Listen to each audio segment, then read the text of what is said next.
मानते हैं ना इस बात को। अपने इलाके को आप देखते हैं, अपने निहाल जाते होंगे, कोई और रिलेटिव के पास देखते हैं, और अपना खुद का क्षेत्र, ये सारा क्षेत्र ऐसा है जो पानी की कमी से जुड़े।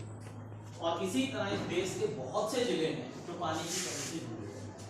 पानी का हमारे जीवन में क्या महत्व है व्यवसायिक रूप से, और हमारे दैनिक जीवन में क्या महत्व है, सर ने बहुत अच्छे से आपको समझा दिया और आप समझते भी हैं।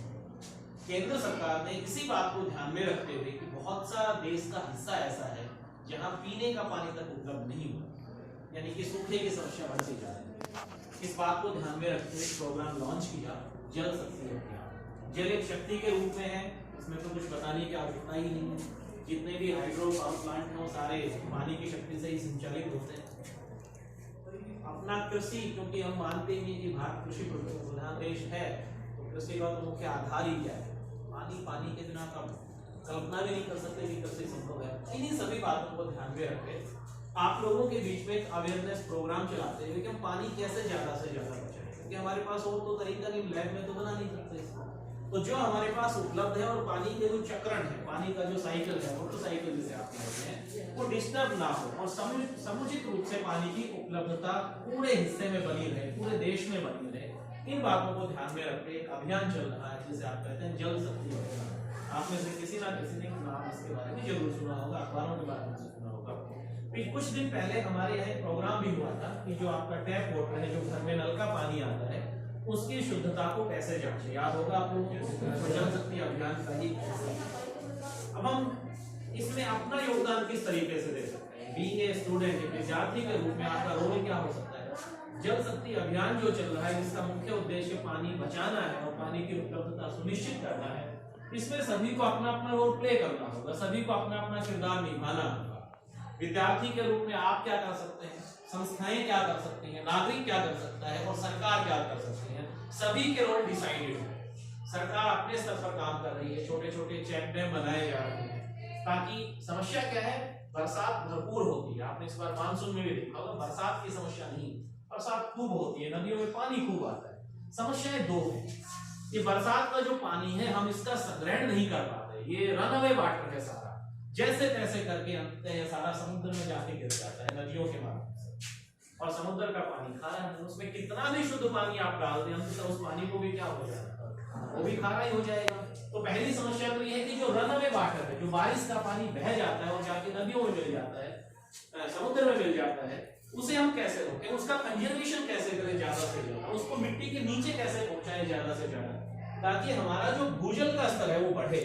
और दूसरा, भूजल जो हम निकाल रहे हैं मिट्टी के नीचे से, धरती से जो पानी उसके गर्भ से हम निकाल, उसको कैसे रोकें, कम से कम उसका प्रयोग कैसे करें, हम उसका ज्यादा से ज्यादा कंजर्वेशन कैसे करें। हमारी दो बातें दिमाग में होनी चाहिए जब अभियान को हम आगे बढ़ाते हैं, तो बड़े विजन के रूप में ये दो बातें हमारे सामने होनी चाहिए।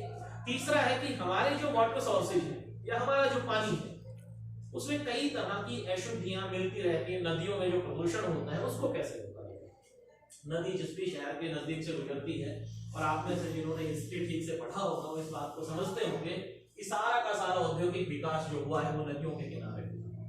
वो शहर, वो इलाके, वो क्षेत्र, चाहे वो पठार हो, समतल हो, जो ऐसी जगह पर है जहां पानी की उपलब्धता अच्छी है, वहां पर कृषि अच्छे से आगे बढ़ेगी, क्योंकि वहां मूल आधार जो पानी है कृषि का वो उपलब्ध है।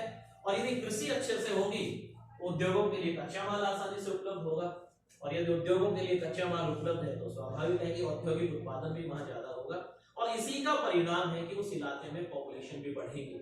अब भारत के नक्शे को देखेंगे तो पाएंगे कि जो यूपी वाला जो इलाका है, बिहार का कुछ हिस्सा है, मध्य प्रदेश यानी उत्तरी भारत जो है, जहां कृषि के लिए भरपूर संभावनाएं हैं, जहां औद्योगिक उत्पादन के लिए कच्चा माल पर्याप्त उपलब्ध है, पानी पर्याप्त उपलब्ध है, वहां पॉपुलेशन बहुत तेजी से बढ़ेगी।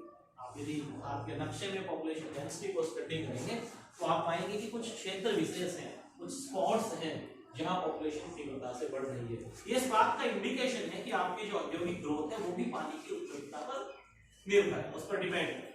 तो जिस भी शहर के नजदीक से कोई भी पानी का सोर्स यानी कोई नदी गुजरती है, तो होता है क्या है, उसका सारा जो इफ्लुएंट है, जितने भी उद्योग है उनका सारा कचरा जाके पानी में गिर जाता है, जो सीवरेज का जो भी वेस्ट है वो सारा पानी उस नदी में जाके मिल जाता है। तो होना क्या है, सेडिमेंटेशन बढ़ जाता है उसमें, ठोस अशुद्धियां बढ़ जाती हैं और ई कोलाई बैक्टीरिया जो मानव मल में पाया जाता है मूल रूप से, जो हैजा यानी कोलेरा का बड़ा कारण है, वो भी उस पानी में, तो आगे वो पानी जहां भी जाएगा, जहां उसका उपयोग किया जाएगा, तो बीमारी फैलने की संभावना रहेगी।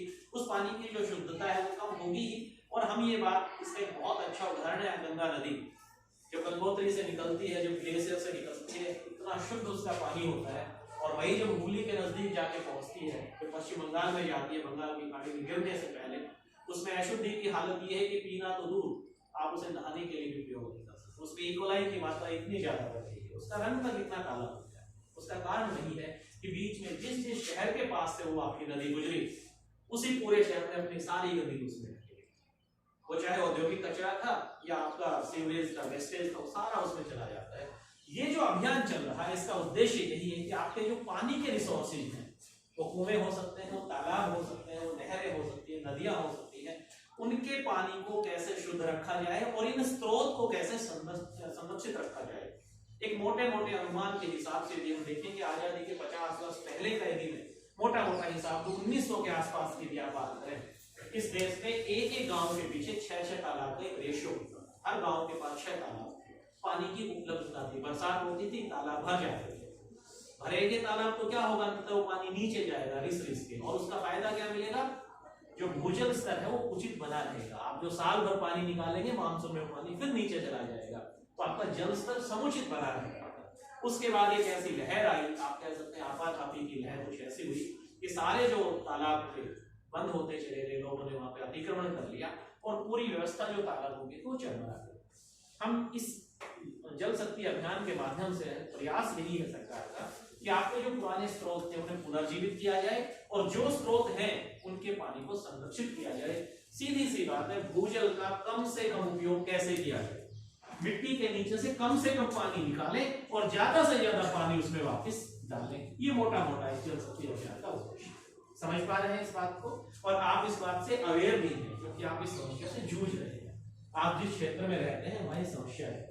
इसी क्रम में सरकार का एक प्रयास ये भी है कि आपका जो पीने का पानी है कुओं से निकलता है। आजकल तो पानी की जो सप्लाई होती है घरों में, वो कहां से है, कुएं से पानी निकाला है। अब उसको नहर आधारित व्यवस्था बनाने की कोशिश है। शहर में तो ऐसा था ही, गांव में भी सरकार ये प्रयास कर रही है कि आपके पानी की जो सप्लाई होती है वो बजाय कुएं से निकाली जाए, नहरों से आपको सप्लाई दे दी जाए। नहर के पानी को थोड़ा साफ किया जाए, शुद्ध किया जाए और वो पानी आपको घर में पीने के लिए या अन्य कामों के लिए सप्लाई दिया जाए। इसका उद्देश्य क्या हुआ, क्यों किया गया ये, ताकि भूजल आप ना निकालें, कम से कम पानी निकालें और साथ ही इसको रिचार्ज करें। आप अपनी जिम्मेदारी इसमें क्या निभा सकते हैं, क्योंकि इसमें हर किसी को अपना योगदान देना होगा। आप भी उपभोक्ता है पानी के, पानी तो उपभोग करते ही हैं और फिर आप विज्ञान के विद्यार्थी में बड़ी कक्षाओं में है तो आप अपनी सामाजिक जिम्मेदारियों को समझते भी हैं। ये समाज के प्रति आपकी जिम्मेदारी क्या है।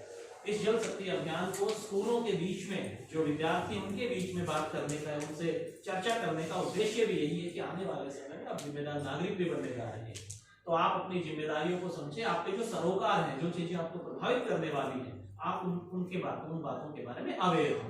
तो आपका रोल इसमें क्या हो सकता है, आप इसमें क्या रोल प्ले कर सकते हैं। सबसे पहला तो यही है कि पानी का जो वेस्टेज आप करते हैं, पानी की जो बर्बादी करती है, उसे यदि आप रोक देते हैं। आपने देखा होगा ना, घर पे जाते हैं, ब्रश कर रहे हैं, मान लीजिए उदाहरण दे रहा हूं, ब्रश कर रहे हैं, वॉश बेसिन पे नल लगा है, वो चल ही रहा है, छक्के लगा रहे हैं, वो चल रहा है, थोड़ा पानी लिया अंजुरी में, आपने यूज तो थोड़ा सा किया और अधिकांश कहां गए। देखते हैं ये चीजें घर में, ऑब्जर्व करते होंगे। तो पहली कोशिश तो ये कीजिए कि जैसे भी हो सके, और इस काम को युद्ध स्तर पर समझने की जरूरत है, युद्ध स्तर पर करने की आवश्यकता है, तभी आप अपने क्षेत्र के पानी को बचा पाएंगे, अन्यथा स्थिति बहुत विकट होने वाली है। आप देख लीजिए, अखबारों में पढ़ते हैं रोज, पानी के लिए जाम लगाया। गर्मियों में तो हालत जो हो जाती है बताने की ही आवश्यकता नहीं है। सर्दी तक के मौसम में पानी की उपलब्धता नहीं मिल पाती है, पानी नहीं मिल पाता है। तो पहला काम आप अपने स्तर पर जो कर सकते हैं वो यही है कि पानी की बर्बादी को रोकें।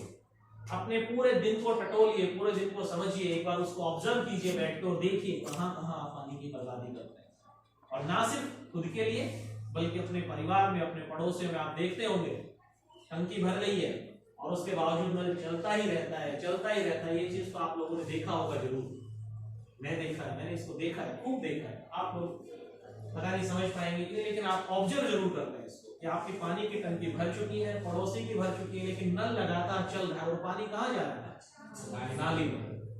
मतलब इससे बड़ी बेवकूफी क्या हो सकती है कि ऐसा महत्वपूर्ण संसाधन जो बहुत सीमित मात्रा में उपलब्ध है आपके पास, बहुत थोड़ा सा है, और आप उसको नाली में वेस्ट कर रहे हैं। तो जहां भी आपको ऐसा दिखता है उसे रोकिए, उस चीज का पुरजोर विरोध कीजिए, समझाइए दूसरे व्यक्ति को, लेकिन उसके लिए पहले खुद समझदार बनिए, खुद पानी की बर्बादी को रोकिए। तो पहला आप इसमें जो कदम उठा सकते हैं, बीइंग ए स्टूडेंट, एक विद्यार्थी के रूप में आप जो अपना रोल प्ले कर सकते हैं वो यही है कि पानी की बर्बादी को रोकिए। सिर्फ ऐसा नहीं है कि मैं यहाँ कुछ बोल रहा हूँ इसको भाषण के रूप में लें और क्लास से बाहर निकलते यहाँ से जाते इस बात को भूल जाएं। ये इसके लिए नहीं है, इतना समय बेकार हम इसलिए नहीं कर रहे, इसलिए कि आप अपनी जिम्मेदारी को समझे। तो पहला कदम उठाएं, आज से प्रतिदिन ये देखेंगे, हर पल ये देखेंगे नहीं मैं ऐसा कोई कार्य तो नहीं कर रहा हूँ जिससे पानी की बर्बादी हो रही है। पहला काम आप ये करेंगे। दूसरा, आपके वाटर रिसोर्सेज जो भी हैं, जो भी आपके वाटर रिसोर्सेज हैं, उसके आसपास गंदगी नहीं फैलाएं, उसको साफ करने की कोशिश करें। कारण क्या है उसका? कुआं है, उसके आसपास गंदगी फैलाते हैं तो अंततः वो गंदगी कहाँ जाने वाली है? कुएं के अंदर जाएगी, कुएं के पानी में जाएगी, वो पानी कहाँ आने वाला है? वो तुम्हारे पास ही आने वाला है। तो आपका पूरा जो रिसोर्स था, पानी का जो स्रोत था, उसका पानी अशुद्ध होने वाला है यदि आप उसके आसपास गंदगी फैलाते हैं। कोई जोहड़ है गाँव में, कोई तालाब है, उसके किनारे यदि आप गोबर डालते हैं, कुछ और कचरा डालते हैं, किसी भी तरह की गंदगी फैलाते हैं, तो वो पानी में जानी है। और पानी वो कहाँ जाएगा? भूजल को रिचार्ज करेगा, नीचे जाएगा और वहां से लौट के कहाँ आना है? तुम्हारे पास ही आना है। तो आप बीमारी के वाहक बन रहे हैं खुद ही। तो कोशिश कीजिए आपके जो भी वाटर रिसोर्सेज हैं आप उनके आसपास साफ सफाई का ध्यान रखेंगे, खुद तो कचरा नहीं ही फैलाएंगे, साथ ही दूसरे लोगों को भी प्रेरित करेंगे कि वो अपनी जिम्मेदारी को समझें। तीसरा जो आप इसमें काम कर सकते हैं वो है कि ज्यादा से ज्यादा पेड़ लगाइए। पेड़ों को जो काटने की प्रक्रिया है वो इतनी दुखदायी प्रक्रिया है, आप विज्ञान के विद्यार्थी आप समझते हैं। पेड़ आपको दो तरीके से लाभ पहुंचाते हैं। कार्बन डाइऑक्साइड जो आप छोड़ रहे हैं, जो आबादी 36 करोड़ से बढ़ के 136 करोड़ हो गई है, तो सारे लोग CO2 छोड़ते ही होंगे ना हवा में। तो पहले कितना CO2 हवा में जाता था और अब कितना जाता है, वो बाकी फैक्टर को छोड़ भी दें, सिर्फ पॉपुलेशन के दृष्टिकोण से देखें तो भी समझ पाते होंगे कितना CO2 हवा में जाता है। और पेड़ क्या करते हैं? अपने पत्तों की मदद से उस कार्बन डाइऑक्साइड को अंदर ले लेते हैं और बदले में तुम्हें स्टोमेटा से निकाल के क्या देते हैं? ऑक्सीजन। इससे ज्यादा बड़ी मशीन, इससे अच्छी मशीन क्या होगी जो आपकी उस CO2 को सोख लेता है, जो अंततः ग्लोबल वार्मिंग करने ही वाला है, जो धरती का तापमान बढ़ाने ही वाला है। उस CO2 को वो ले लेता है, ग्लूकोज में बदल देता है और तुम्हें बदले में क्या देता है? ऑक्सीजन। और ऐसे पेड़ों को यदि हम काटते हैं, हम सबसे बड़े मूर्ख हैं, और तो क्या उपाधि मिल सकती है? हम मूर्ख ही कहला सकते हैं। और ये सिर्फ पर्यावरण की जो गैसें हैं इनका उचित रेशियो नहीं बना के रखते, बल्कि बारिश के भी कारक हैं। किसी क्षेत्र विशेष में ठीक तरीके से सही समय पर बारिश हो, इसके लिए भी जो पेड़ है वो अपना बहुत महत्वपूर्ण योगदान देते हैं। साथ ही आपने देखा होगा ऐसा स्थान जैसे बाहर यदि जगह देखें और इसमें आप पानी चला दें तो मिट्टी कटने लग जाती है। और किसी लॉन में जहाँ पे अच्छी सी घास लगी हुई है वहां पानी का पाइप छोड़ दें, मिट्टी कटती नहीं है। समझ गए होंगे? किसी भी पेड़ की, इवन यहाँ तक कि छोटी सी घास की भी जो जड़ें नीचे जाती हैं उसमें बहुत बारीक बारीक जड़ें निकलती है, रूट हेयर्स जिसे आप कहते हैं, है ना? रूट हेयर्स होते हैं, वो सॉइल को बाइंड करते हैं, उसके साथ मिट्टी चिपक जाती है, यानी कि भू कटाव